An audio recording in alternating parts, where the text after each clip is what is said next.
Welcome to queen Bengali kitchen. বন্ধু, আমি আজকে কুমড়োর পকোড়া করছি। কিভাবে কুমড়োটাকে কাটতে হবে বন্ধু আমি দেখাচ্ছি, আপনারা দেখে নিন। খুব সুন্দর হয় বন্ধু। এভাবে প্রথমে বেক করব, তারপরে পকোড়া ভাজবো। আমি আমি প্রথমে একটা কুমড়ো নিচ্ছি, নিয়ে কাটছি। দেখুন কিভাবে কাটতে হয়। আধখানা করব, ঘুরিয়ে ঘুরিয়ে।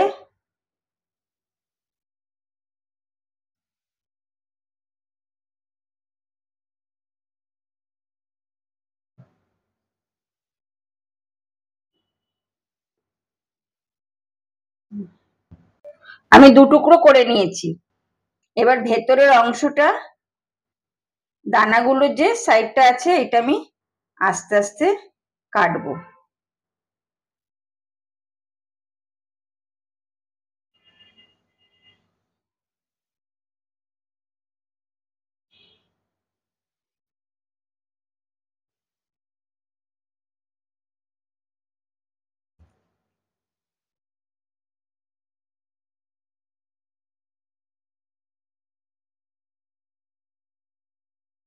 ভেতরের অংশটা গোল করে কেটে নিয়েছি। এবার চামচি দিয়ে আস্তে করে তুলে নেব। এটা ফেলবেন না বন্ধু, এটাও শুক্তো খাওয়া যায়। এটা মাচা কুমড়ো বলে। আপনারা কি কুমড়ো বলেন জানি না বন্ধু, আপনারা কি কুমড়ো বলেন কমেন্ট করে এখন জানাবেন। আমরা বলি এটা মাচা কুমড়ো।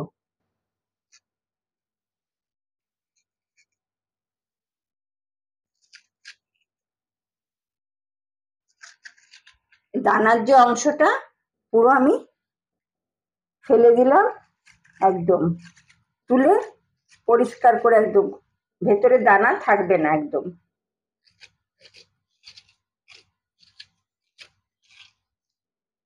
পুরো দানা পরিষ্কার করে ফেলেছি। এবার বন্ধু, আপনাদের বাড়ি যদি পুরনো পেন থাকে, পেন বা ধরুন পুরনো সরু সরু কিছু আছে, মানে পেন্সিলের মতন দাগ দেওয়া যায়, সেরকম নিয়ে নেবেন। আমার কাছে এটা ছিল, আমি এইটা দিয়ে প্রথমে মার্ক করে নেব। এই যে এরকম দিয়ে একদম নিচে এরকম, আবার এই পাশটা দিয়ে এসে এরকম, আবার এই পাশটা দিয়ে এরকম, আবার এই পাশ দিয়ে এরকম, আবার ঘুরিয়ে এই পাশ দিয়ে এরকম, এই পাশ দিয়ে এরকম। বন্ধু, আমি পুরো মার্ক করে নিয়েছি, এবার কেটে নিচ্ছি।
বন্ধু, এগুলো ফেলবেন না, এগুলো দিয়ে তরকারি হয়।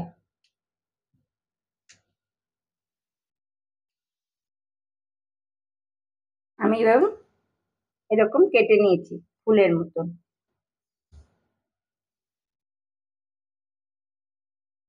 বন্ধু, আমি সব কেটে নিয়েছি। আপনাদের বাড়িতে পুরোনো পেন থাকলে, কালি না থাকে যেন বন্ধু, সেইটা দিয়ে মার্ক করে কেটে নেবে। সরু ছুরি দিয়ে খুব সুন্দর কাটা হয়ে যাবে।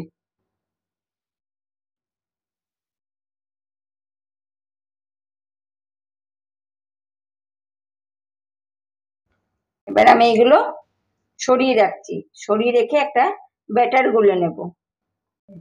বন্ধু প্রথমে আমি বেকে বসাবো, তার জন্য আমি ব্যাটারটা গুলে নিচ্ছি।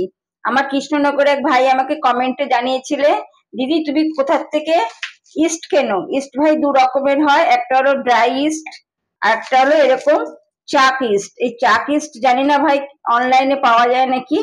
তুমি বেকারির দোকানে যেখানে পাউরুটির সরঞ্জাম বিক্রি হয় সেখানে খোঁজ করবে ভাই, বা আমাকে আর একজন কমেন্ট করে জিজ্ঞেস করেছো কোথায় এই ইস্টটা পাওয়া যায়, সেখানে খোঁজ করবে, পেয়ে যাবে। আর একটা ভাই তুমি বলেছো মাইক্রোওভেনে কত মিনিট লাগে, ভাই তুমি আমাকে বলনি তোমার কি মাইক্রোওভেন আছে। দু রকম মাইক্রোওভেন হয়, এবার সবার মাইক্রোওভেন সমান না। এবার কারুর 25 মিনিটও লাগে, কারুর 35 মিনিটও লাগে। তুমি দিয়ে দেখবে প্রথমে 1 মিনিট চালিয়ে মাইক্রোওভেনটা গরম করবে, করে তারপরে তুমি 25 মিনিট বেঁকে দেবে, দেখবে অবশ্যই হয়ে যাবে।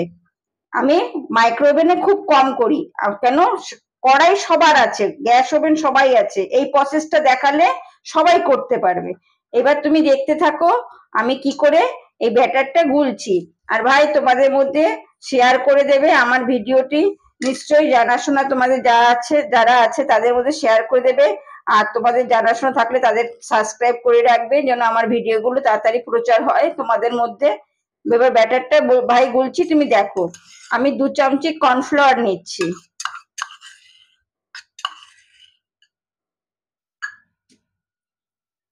4 চামচি চালের গুঁড়ো নিচ্ছি,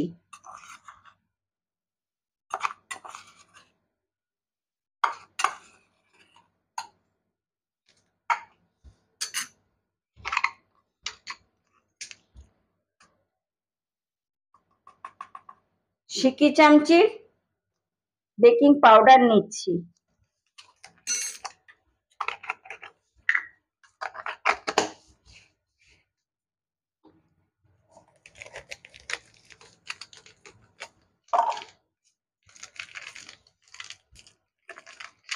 সিকি চামচির থেকেও কম ইস্ট নেব, এই যে এতটুকু ইস্ট নেব।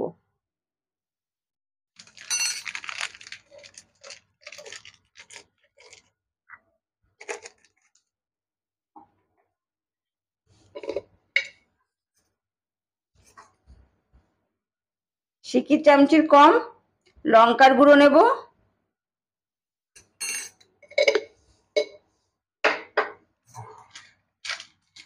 সিকি চামচির কম গোলমরিচের গুঁড়ো নেব। এবার নুনটা আন্দাজ মতন, যার যেরকম নুন লাগবে সে সেরকম নুন নেবে। আমি 1 চামচি নুন দিলাম, আমি পরে আবার নুন আমার লাগবে তখন ঠিক মতন দেব। এটা আমি ভালো করে মিক্সড করে নিচ্ছি। প্রথমে ভালো করে মিক্সড করে নিয়েছি, এবার আমি জল দিচ্ছি। এটা একটু পাতলা গোলা হবে, একদম গাঢ় গোলা হবে না, গাঢ় ব্যাটার হবে না, একদম পাতলা ব্যাটার হবে।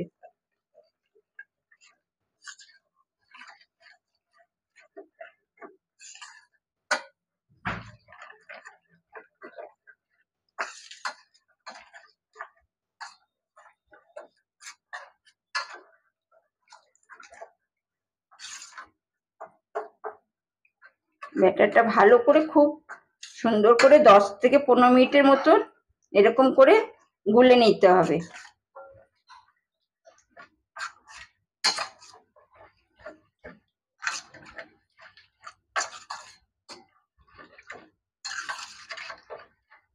বেশ কিছুক্ষণ গোলার পরে যেহেতু চালের গুঁড়ো দেওয়া হয়েছে ফুলে যাবে, ব্যাটারটা ঘন হয়ে যাবে, তখন আবার সামান্য জল দেব।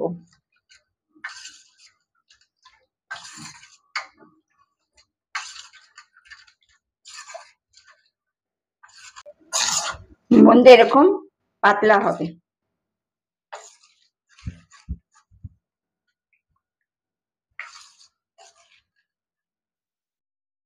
এবার কুমড়ো যে কেটে রেখেছি, কুমড়ো গুলো এরকম বসিয়ে দেব।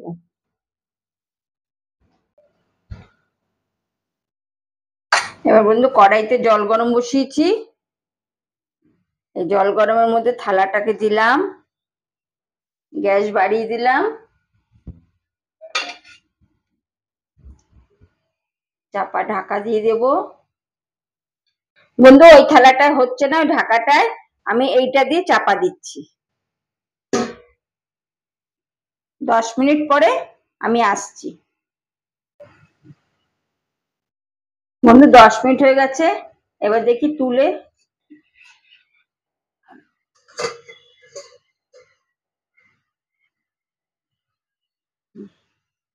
নামিয়ে 10 মিনিট রেস্টে রাখবো, একটু ঠান্ডা হবে, নয়তো ধরতে পারবো না।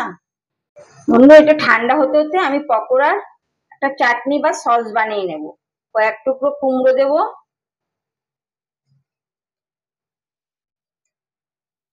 এটা সেদ্ধ করে নেব। 3টে কাঁচা লঙ্কা দেব, 3-4 কোয়া রসুন দেব, এটা সেদ্ধ হতে দেব।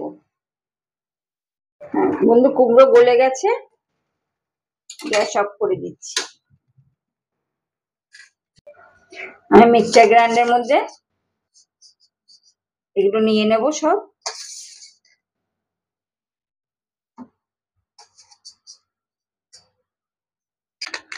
হাফ চামচি গোলমরিচ দিচ্ছি,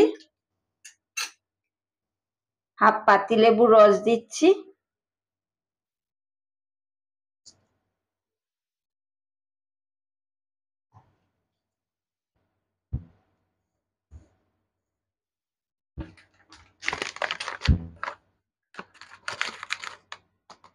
হাফ চামচি কালো নুন দিচ্ছি, 2 চামচি টক দই দিচ্ছি, সামান্য ধনেপাতা দিচ্ছি, 1 চামচি চিনি দিচ্ছি। এটা আমি পেস্ট করে নিচ্ছি। চাটনি হয়ে গেছে বন্ধু, এবার ঢেলে নিচ্ছি।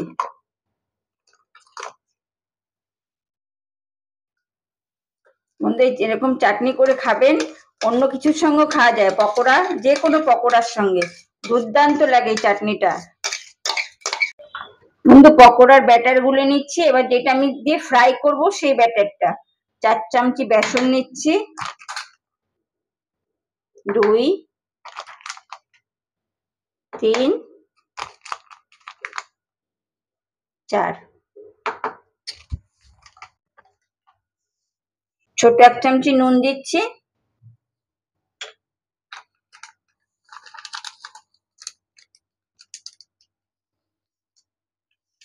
ছোট 1 চামচি গোলমরিচের গুঁড়ো দিচ্ছি। এটা আমি ভালো করে মিশিয়ে নিচ্ছি।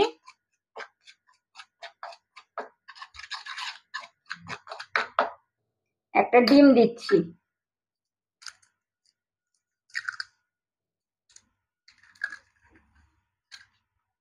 ভালো করে মিশিয়ে নেব।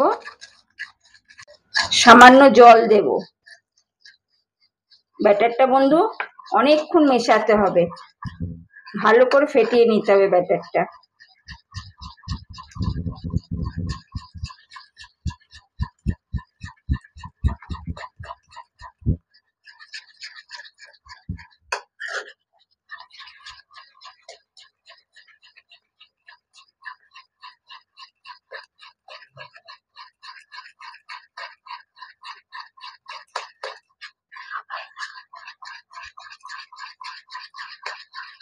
বন্ধু এক হাতে পকোড়া তুলবো খুন্তি দিয়ে, এক হাতে এরকম পকোড়া নেব,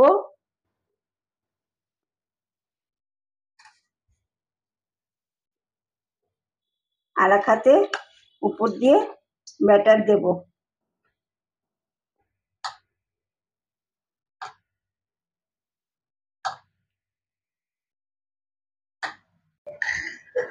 একটা করে পকোড়া তুলবো, বেক করা পকোড়া, আর আমি কড়াইতে এরকম তেল গরম হয়েছে তাতে দিয়ে দেব, দিয়ে উপর দিক দিয়ে তেলটা এরকম দেব।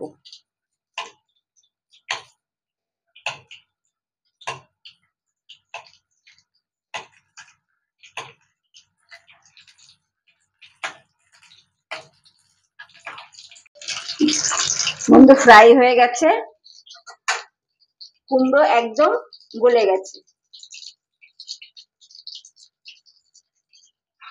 আমি এবার সার্ভিং বলে তুলে নেব।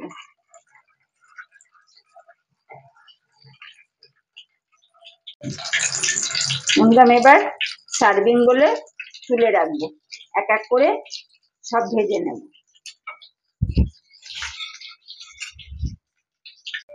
বন্ধু কুমড়োর পকোড়া কিরকম লাগলো অতি অবশ্যই কিন্তু বন্ধু কমেন্ট করে জানাবেন, আপনাদের মধ্যে শেয়ার করে দেবেন। আমার নতুন বন্ধুরা আমাকে সাবস্ক্রাইব করে আমার পাশে থাকবেন অতি অবশ্যই। বন্ধু আগামী পর্বে আর একটা ভিডিও নিয়ে আসছি। বন্ধু কুমড়োর পকোড়া কিন্তু এরকম করে খাবেনই খাবেন। আর যদি বন্ধু ডাল দিয়ে খান তাহলে চাটনি করবেন, আর যদি গরম ভাতে ঘি দিয়ে খান তাহলে আর চাটনির সঙ্গে চাটনির প্রয়োজন হবে না। এরকম একটা পকোড়া আর গরম ভাত আর ঘি, দেখবেন কি সুন্দর লাগে,